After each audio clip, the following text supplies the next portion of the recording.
Le ngqungquthela esengethwe idolobha laseGoli ibhunga kabanzi ngobumqoka bamagugu ambiwayo kuleli.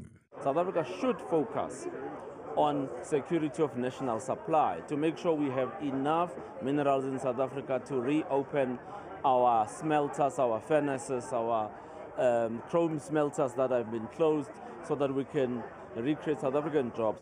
uMatlo uthi kumqoka ukuthi la kuleli lihlomule ngamagugu ambiwayo futhi lihwebe ngawe emazweni aseningizimu nezwekazi Afrika iSADC. South Africa needs to beneficiate sufficient minerals in South Africa for itself and for the region.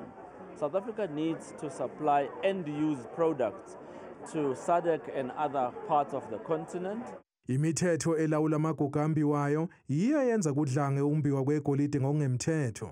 uMatlo uthi uhulumeni kumele ayibukeze lemithetho. Government should rethink how this relationship works.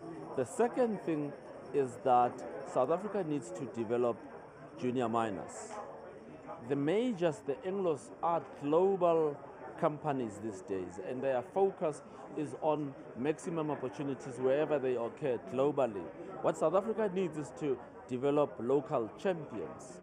Le ngqungquthela izophuthulwa kusasa.